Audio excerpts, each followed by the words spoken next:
Hello' everyone, welcome back to my channel. মোৰ অন্য এটা ভিডিঅ'লৈ আপোনালোক সকলোকে স্বাগতম জনাইছোঁ। আৰু আজি আমি আহি আছোঁ দেওপানী দুৰ্গা মন্দিৰ।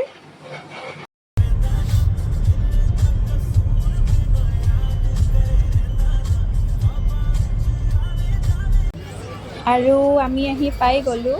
পায়ে ধূপ চাকি নাৰিকল ৰঙা ফিটা লৈ ল'লোঁ পূজা দিবৰ কাৰণে।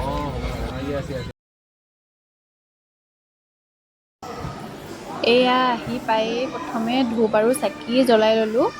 এয়া এনেকৈ মন্দিৰৰ ভিতৰত যিহেতু জ্বলাব নিদিয়ে।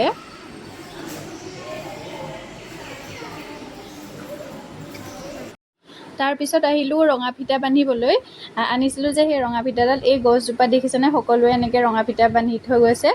মনত যদি কিবা এটা ভাবি এই গছজোপাত ৰঙা ফিটা এডাল বান্ধি থৈ যোৱা হয়, সেই মনৰ আশা পূৰণ হয় বুলি বিশ্বাস আছে।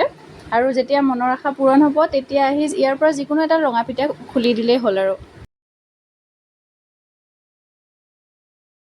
আৰু এয়া হৈছে মন্দিৰৰ ভিতৰ ভাগ। এয়া সকলোৱে লাইন পাতি মাৰ আশীৰ্বাদ ল'বৰ কাৰণে ৰখি আছে। আমিও মাক দৰ্শন কৰিলোঁ, দৰ্শন কৰি তাৰ পৰা ওলাই আহিলোঁ। মন্দিৰৰ পৰা আহিয়ে এয়া আমি ভাত খালোঁ। তাৰপিছত আমি নামবৰ হাবিৰ মাজেৰে আহি আছোঁ গৰম পানী চাবলৈ বুলি। আৰু আমি এয়া আহি পাই গ'লোহি গৰম পানী।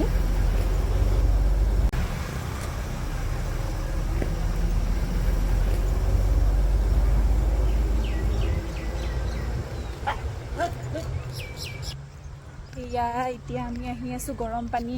আৰু পানীখিনি সঁচাকৈ গৰম হয়নে নাই ব'লক আপোনালোকক দেখাওঁ। জেগাখিনি কি চাফা, কি ক্লিন, সঁচাকৈ ক্লিন। ইয়াত গা ধোৱা নিষেধ আছে, এয়া লিখি থোৱা আছে ইয়াতে। আৰু পানীখিনি সঁচাই গৰম আছিলে। আৰু সেইফালে দেখিছেনে, গৰম পানী যেনেকৈ উতলি থাকে তেনেকৈ বুৰ হৈ আছিলে।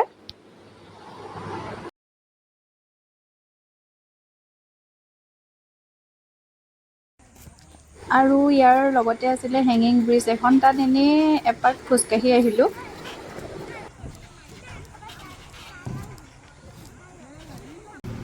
আৰু তাৰ পৰা আহি থাকোঁতে আমি কাৰ্বি আংলঙতে থকা এই কাঠৰ সামগ্ৰী পোৱা দোকানখন দেখি সোমালোঁ। চাওকচোন কি ধুনীয়া ধুনীয়া বস্তু আছে। তাৰ পৰা আমিও দুটামান বস্তু কিনিলোঁ আৰু কিনি ঘৰলৈ আহিলোঁ। মোৰ ভিডিঅ'টো শেষলৈকে চোৱাৰ বাবে আপোনালোক সকলোকে অশেষ ধন্যবাদ। লগতে চেনেলটো ছাবস্ক্ৰাইব কৰি দিব, লাইক, কমেণ্ট আৰু শ্বেয়াৰ কৰি দিব। আজিলৈ বাই বাই।